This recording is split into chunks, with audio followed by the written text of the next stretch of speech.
Salam, əziz və dəyərli izləyicilər. Hər birinizi uca Allahın salamı ilə salamlayıram.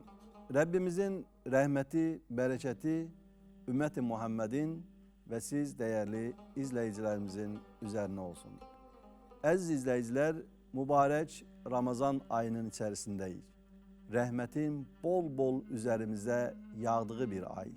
Ətrafımızda olan insanların mərhəmət hiss və duyğularının coşduğu bir halın müşahidə edirik.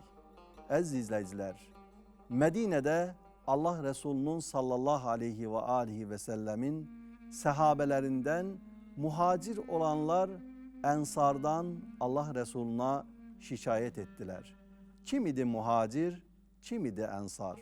Muhacir Məkkədə evlərini, eşiklərini, var dövlətlərini, hər şeylərini tərk edib Allahı və Rəsulunu seçərək Mədinəyə hicrət edən insanlar idi. Ənsar isə varları ilə, dövlətləri ilə, nələri var idisə hər şeyi ilə muhaciri Məkkədən Mədinəyə gələn qardaşlarına qucaq açıb onları qarşılayanlar idi. Ənsar muhacirə o qədər yaxşılıq etdi ki, bu yaxşılıq müqabilində muhacirlər narahat olmağa başladılar. Gəlib Allah Rəsuluna dedilər ki, ey Allahın Rəsulu, artıq biz utanırıq, sıxılırıq. Ənsar bizə o qədər yaxşılıq edir ki, artıq bunun qarşısında dözə bilmirik. Allah Rəsulu Ənsara tapşırıq verdi. Dedi ki, siz etdiklərinizin müqabilində bunları evinizdə, həyətinizdə çalışdırın. Və beləliklə bir qrup ənsar, bir qrup muhaciri öz xurma bağlarında işlətməyə başladı. Elə ki, xurma hasil oldu. Onların o gün etibarilə ən böyük ticarətləri xurmadan ibarət idi. Xurma hasil oldu, məhsulun yığımıdır, bölüm vaxtına gəliblər. Ənsar düşündü ki, nə edim? Muhacirə daha çox düşsün. 2 xurma səbəti, birinin altına xurma liftləri, yəni xurmanın qabıqlarını, yarpaqlarını doldurdu, üstünə isə xurma qoymağa başladı, daha çox görsəndi, onu öz tərəfinə çəkdi. Muhacir üçün isə bütün səbətin içərisini xurma ilə doldurdu, görüntü etibari ilə biraz az görsəndi. Qardaşına təklif etdi ki, qardaşım, artıq mənim bağımın xurması hasil olubdur, məhsulumuz ortadadır, bu mənim payıma düşəndir, o da sənin payına düşən.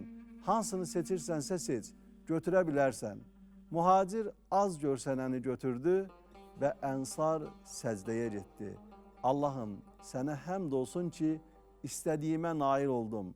Qardaşıma sənin rizan üçün daha çox olanını verdim. Çünki zahirdə səbətdə olan xurma çox görsənirdi.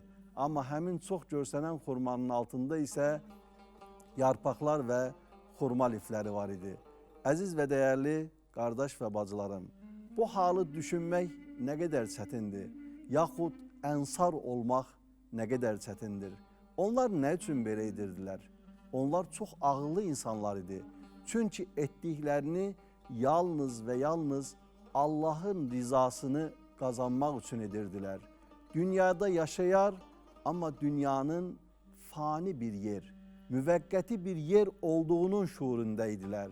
Onun üçün də nə qazanırdılarsa o qazancı dünyada deyil, ahirət adına əldə etməyə çalışırdılar. Mübarək Ramazan ayı məhsul ayıdır.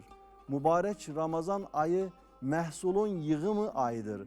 Bu ayda nə qədər savablar, mükafatlar əldə edəriksə, ahirətdə Allahın huzuruna çıxarkən o qədər üzümüz ağ olar, alnımız isə açıq olar.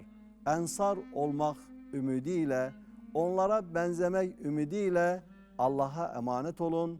Növbəti Ramazan gündəliyi verilişində görüşmək ümidi ilə.